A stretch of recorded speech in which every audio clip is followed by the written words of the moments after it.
결혼 예식이 있었습니다.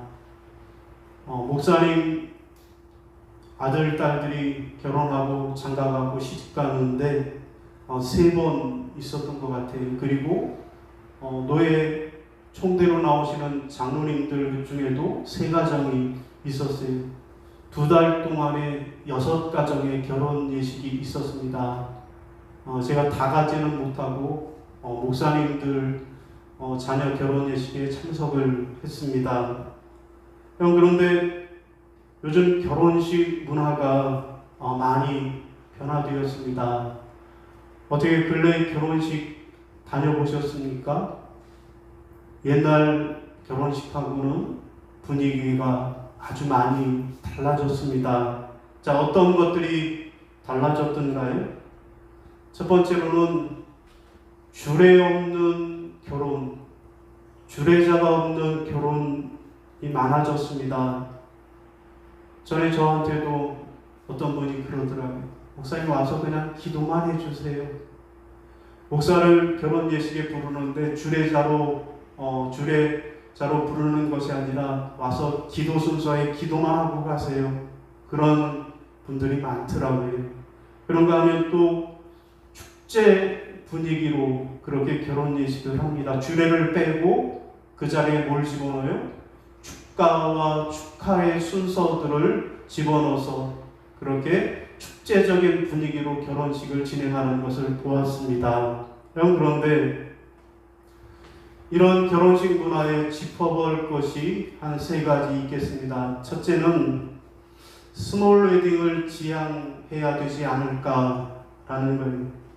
알지도 못하던 사돈의 팔촌까지 다 불러서 그렇게 하는 결혼 예식보다는 가까운 가족과 친지들 불러서, 지인들 불러서 그렇게 꼭 필요한 분들만 모시고 하는 그런 예식이 좋겠다라는 생각을 해보고요. 2번째로는 주례 없는 예식이 아니라 주례 있는 예식이 되어야 하겠다라는 것입니다. 왜냐하면 결혼식은 축제가 아니라 예식이기 때문에 그렇습니다.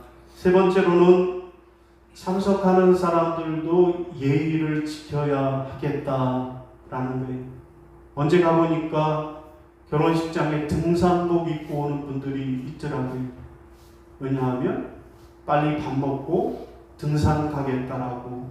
그래서 등산 가기 위해서 점심 먹는 코스로 결혼 예식에 참가한 그런 분들도 있었습니다. 여러분, 결혼은 두 사람만의 축제이기 이전에 하나님과 사람들 앞에서 행하는 거룩한 예식입니다. 그러므로 결혼 예식은 더 철저하게, 더 거룩하게 준비되어야 마땅하겠습니다. 여러분, 오늘 본문 말씀은 어린 양의 혼인잔치 이야기가 오늘 본문의 내용입니다. 여러분, 오늘 우리가 이 계시록 19장 말씀을 잘 이해하려면 유대인의 결혼 풍습에 대해서 조금 알아볼 필요가 있습니다. 여러분, 고대 유대인의 혼인잔치는 마을 전체의 축제였고요. 그리고 보통 일주일씩 그렇게 결혼식이 진행이 되었습니다. 여러분, 유대인들은 그런데 결혼하기 전에 먼저 정혼 예식을 먼저 올렸는데 이 정혼은 오늘날의 약혼보다 더 강한 효력이 있었습니다. 자, 정혼을 하면 실제 부부로 간주되었다라는 거예요. 여러분, 부부라 마찬가지지만 결혼식만 하지 않은 상태가 바로 정혼이라는 거였습니다. 그래서 만약 이 정혼 기간에 남자가 전쟁에 나갔다 죽으면 그러면 이 여인도 결혼을 하지 않았지만 과부로 그렇게 취급을 받았다라는 겁니다. 여러분, 정혼 예식을 마치면 떨어져 살게 되지만 아직 결혼식을 안 했으니까 떨어져 살지만 그러면서 1년을 기다렸다라는 거예요.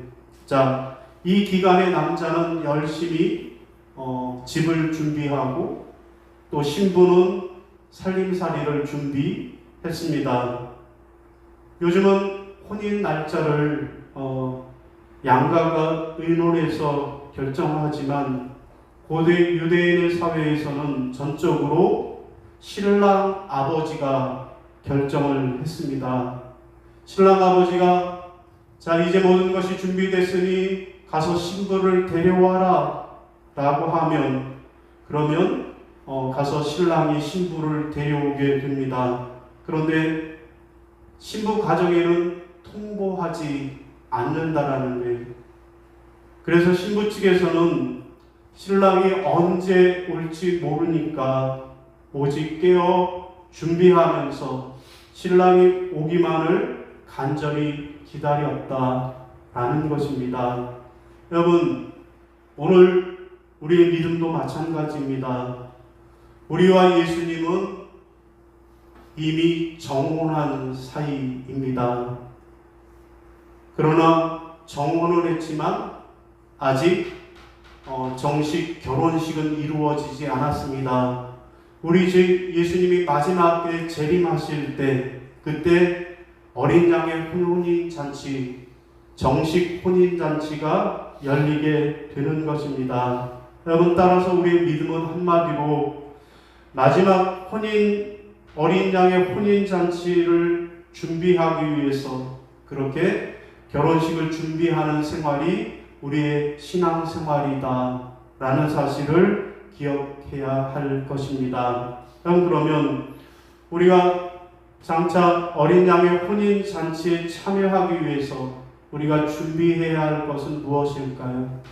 그러면 첫 번째로는 세마포 옷을 준비해야 하겠습니다. 따라하겠습니다. 세마포 옷을 입어야 합니다. 세마포 옷을 입어야 합니다. 자, 8절입니다. 시작. 그에게 빛나고 깨끗한 세마포 옷을 입도록 허락하셨으니 이 세마포 옷은 성도들의 옳은 행실이로다 하더라. 아멘. 여러분, 결혼식을 준비할 때 신부가 제일 먼저 준비해야 할 것은 신부의 옷입니다. 곱게 단장한 신부의 옷을 준비해야 합니다. 만약에 신부가 신부의 예복을 입지 않고 신랑 앞에 나간다면 그것은 신부의 도리를 다하지 못하는 것입니다. 여러분, 이 혼인 예복에는 두 가지 의미가 있습니다. 첫째는 빛나고 깨끗한 세마포를 입도록 이라고 말씀합니다. 여러분, 성도들의 이 깨끗하고 빛나는 옷은 성도들의 공로로 얻은 것이 아니라 전적으로 하나님이 우리에게 입혀주신 하나님의 은혜다라는 것이고요. 둘째는 성도들의 옳은 행실, 곧 우리가 예수를 영접한 후에 그 말씀대로 살면서 순종하면서 성령의 열매를 맺는 것이다 라는 것입니다. 여러분, 정리하면 세마포 옷이라고 하는 신부의 옷은 구원받은 백성들의 옳은 행실을 의미하는 것이라는 것입니다. 여러분, 마태복음 22장에 보면 혼인잔치의 비유가 나오고 있습니다. 자, 왕의 아들의 혼인잔치에 많은 사람들이 초대를 받아서 가득하게 연회장에 가득 찼습니다. 자, 이제 왕은 손님들이 얼마나 왔는가 보려고 연회장에 왔다라는 거예요. 자, 그런데 왕이 가만히 둘러보니까 예복을 입지 않고 앉아있는 사람들이 눈에 들어온 것입니다. 예복을 입지 않는다라는 것은 상대를 무시하고 또 예의에도 어긋나는 것이라고 하겠습니다. 그래서 왕은 말합니다. 그대는 어찌하여 예복을 입지 않았느냐? 그랬더니 그들은 유구무원이라고 입은 있지만 할 말이 없었다라는 거예요. 곧 예복을 입어야 마땅한 줄 알면서도 그들은 입지 않았다라는 것입니다.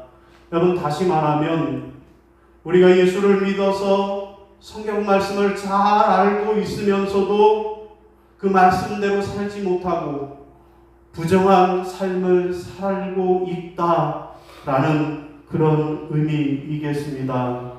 오늘 이 모습이 예수를 믿고 구원을 받았는데 주님의 말씀대로 살지 않는, 예복을 준비하지 못한 이 모습이 오늘 우리의 모습은 아닌가 돌아보고 점검하시기를 바랍니다.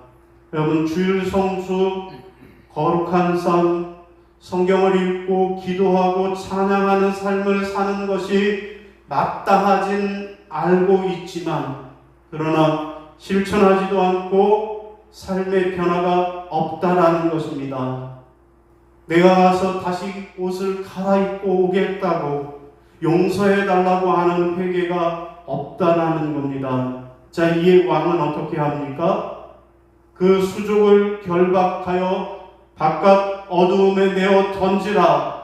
거기서 슬피 울며 이를 갈미 있으리라 라는 무서운 명령을 내렸습니다. 이 시간 우리 자신을 돌아보시기를 바랍니다. 우리는 과연 주님의 신부답게 세마포옷이라고 하는 거룩한 예복을 입고 주님의 말씀대로 옳은 행실로 살아가고 있는지 저와 자신을 돌아보시기를 바랍니다.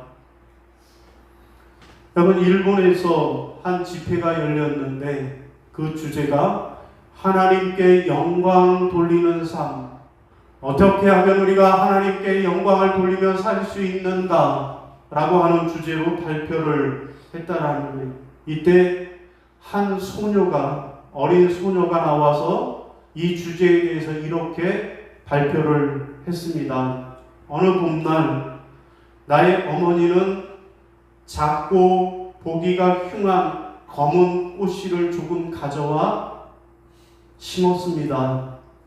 그 꽃씨가 자라나서 아름다운 꽃을 피웠습니다. 어느 날 그 꽃을 본 이웃 사람들이 이 꽃이 너무 이쁘네요. 그 꽃씨를 좀 나눠주지 않겠어요? 라고 말했습니다.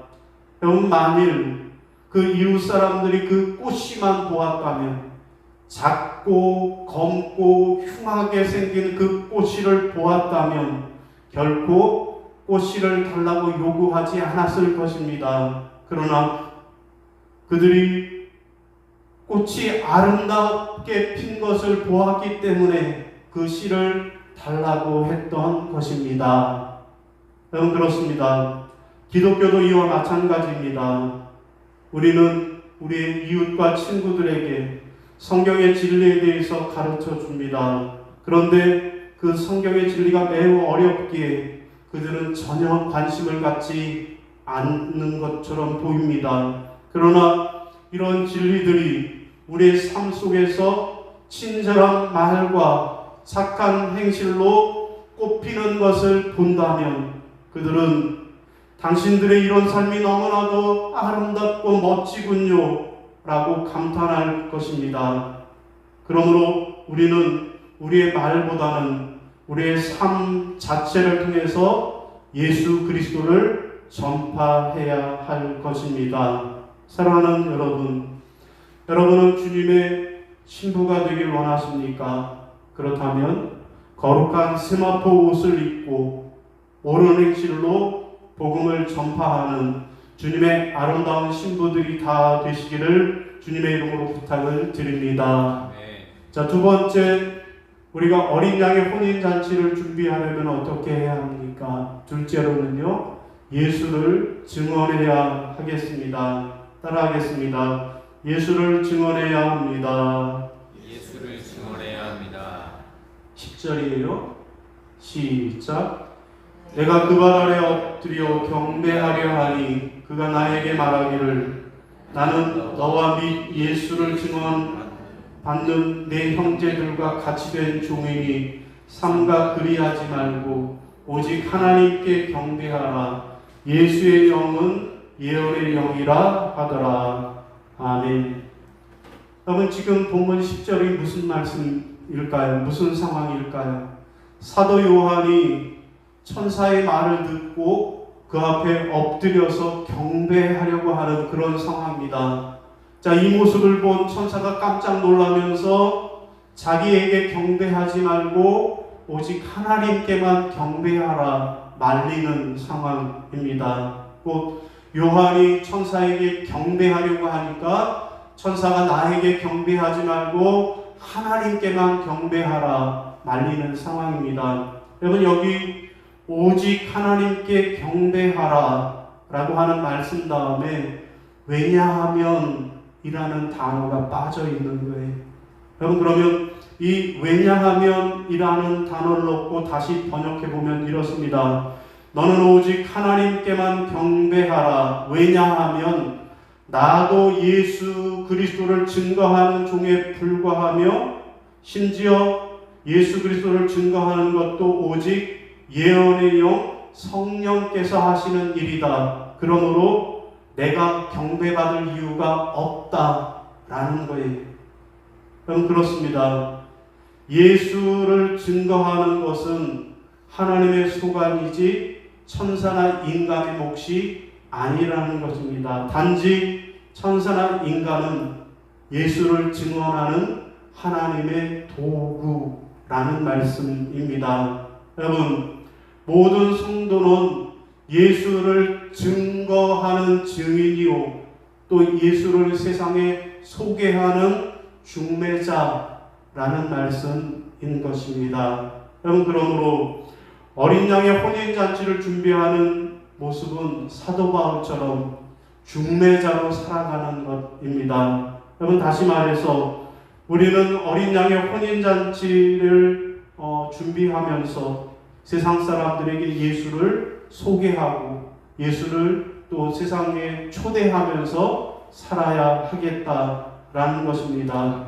아직도 예수를 모르고 살아가는 많은 사람들에게 예수가 우리의 신랑이 되신다라고 예수님을 소개하고 예수님을 중매하는 그러한 삶을 살아가는 것이 우리들의 삶의 모습이다라는 말씀입니다.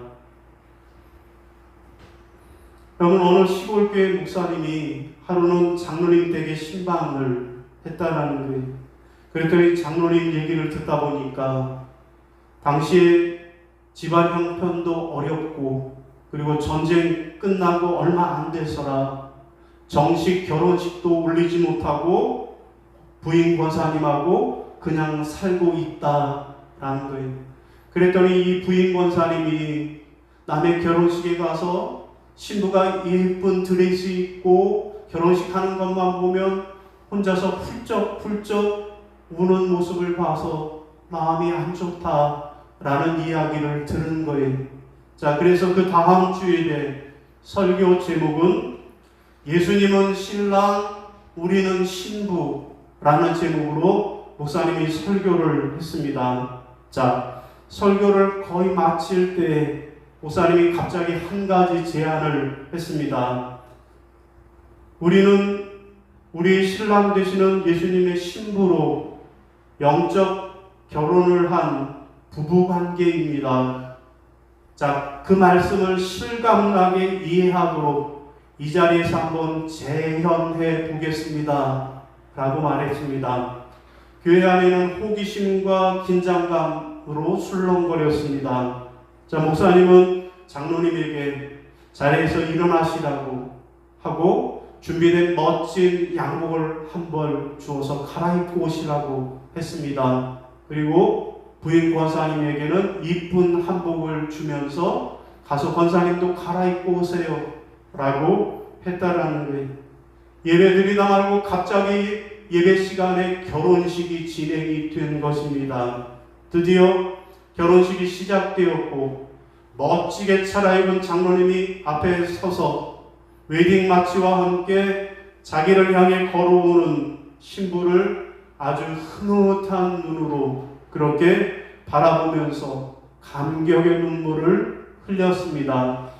자, 목사님은 이때 음악을 멈추게 하고 성도들에게 말했습니다. 보십시오. 신랑의 얼굴을 보십시오. 저 모습이 바로 우리가 기다리는 신랑 예수님의 모습입니다. 그리고 신부의 얼굴을 보십시오.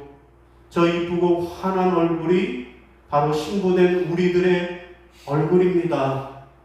자, 예배당은 웃음 폭탄이 터졌습니다.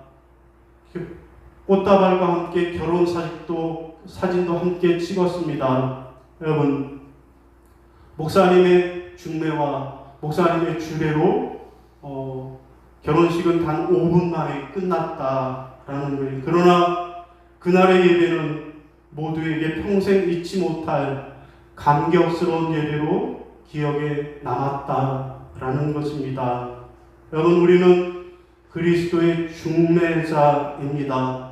세상에 아직도 예수를 알지 못하는 사람들에게 신랑 되신 예수님을 소개해야 하겠습니다. 오늘 말씀을 정리하겠습니다. 여러분, 우리의 신앙생활은 어린 양의 혼인잔치를 준비하는 삶이 우리의 신앙생활입니다. 여러분, 그러면 우리가 어린 양 혼인잔치에 참여하기 위해서 우리가 준비해야 할 것은 무엇입니까? 첫째는요, 세마포 옷을 입어야 하겠습니다. 주의 은혜로 구원받았으니 그러니 날마다 하나님의 말씀대로 옳은 행실의 삶을 살아야 하겠습니다. 두 번째는요, 예수를 증언해야 하겠습니다.